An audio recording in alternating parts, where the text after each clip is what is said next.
Hello everyone, दोस्तों मैं अरुण शर्मा। आप देख रहे हैं द सोच। दोस्तों वीडियो में बात करने वाले मोदी सरकार बीजेपी सरकार के बारे में कि सिंदूर ऑपरेशन तो भारत की रक्षा के लिए किया गया, पर बीजेपी सरकार ने इसको देखा जाए तो बिहार का सबसे बड़ा चुनावी मुद्दा बना के रख लिया। पूरे बिहार के जितनी भी रैलियां हैं, मोदी सरकार ने सबसे ज्यादा सिंदूर के लिए गाल बजाने शुरू कर दिए हैं।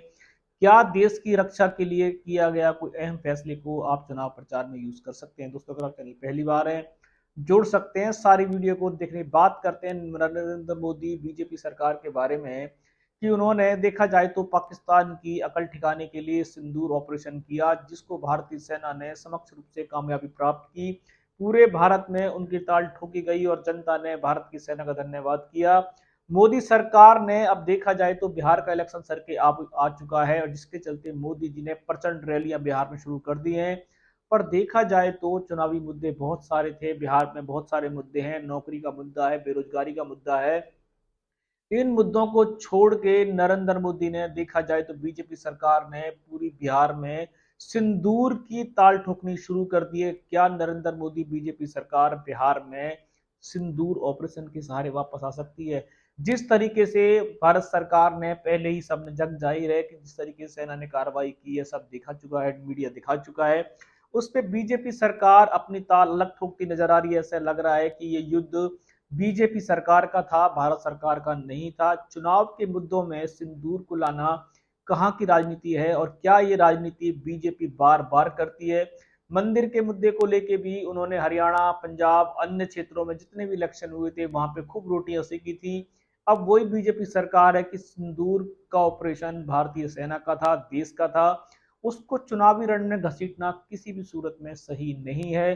खास कर तो नरेंद्र मोदी ने अब बिहार में जितनी भी रैलियां की हैं, उन रैलियों में देखा जाए तो उनके पास चुनावी मुद्दे गायब हैं। बिहार की जनता में त्राहिमाम है कि वहां पे नौकरियों का अकाल पड़ रहा है, नीतीश कुमार नौकरी देने में फेल रहे हैं। बिहार की जनता में जिस तरीके से अनपढ़ता बढ़ती जा रही है, स्कूल नहीं बन पा रहे हैं, जिस तरीके से पुल बने बनाए निर्माणाधीन पानी में ढहती जा रहे, ऐसे मुद्दों को बीजेपी सरकार भुनाने में कामयाब रही है। ऐसे मुद्दों को उठाने में बीजेपी सरकार ने सिंदूर के चलते सबको दबा दिया। क्या सिंदूर कांड, अगर सिंदूर ऑपरेशन नहीं होता तो क्या बीजेपी बिहार का इलेक्शन नहीं जीत सकती थी? क्या नरेंद्र मोदी के पास, बीजेपी सरकार के पास बिहार की जनता के लिए कोई नए मुद्दे नहीं है? सिंदूर पे ताल ठोकना कितना सही है? क्या जनता समझ चुकी है कि सिंदूर का जो ऑपरेशन था वो भारतीय सेना ने अपने बलबूते लिया, इसमें कोई बीजेपी के नेता ने नहीं लिया। निर्देश कोई भी मंत्री दे सकता है, पर असली लड़ाई तो सेना ने लड़ी है। तो क्या सेना की जीत को चुनावी रण में घसीटना कितना सही है?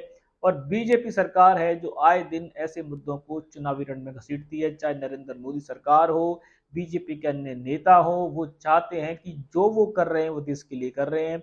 क्या देश के मुद्दों को जनता में मीडिया ने ऑलरेडी दिखाया हुआ था? क्या बीजेपी सरकार इस मुद्दे के सहारे ही देश में इलेक्शन जीत रही है? अगर ऐसे देश में जनहित अगर प्रोग्राम नहीं होंगे तो क्या बीजेपी सरकार जनता में वापसी नहीं कर? दोस्तों रुझान पे नजर बना के रखेंगे कि सिंदूर ऑपरेशन जो भारत की सेना ने पाकिस्तान को घुटने टिकाने के लिए किया गया, जिसमें तीनों सेनाओं ने अपना बल दिखा के रख दिया और पाकिस्तान की समय रहते ही ठीक हो गई। पर इस मुद्दे को देखा जाए तो बीजेपी सरकार ने बिहार के रण में घसीट लिया है। चुनावी रोटियां सेकने के लिए नरेंद्र मोदी ने सिंदूर की एक एक पल खोलने की बातें करनी शुरू कर दी हैं। क्या जनता इस मुद्दे को लेकर बिहार के इलेक्शन बीजेपी की नैया को पार लगाएगी? इस रुझान पे सटीक विश्लेषण लेके आएंगे। अगर आप चैनल पे नहीं जुड़े, जुड़ सकते हैं। आने वाली मैं अरुण शर्मा मिलूंगा नई सोच के साथ। अपना ध्यान रखें। नमस्कार।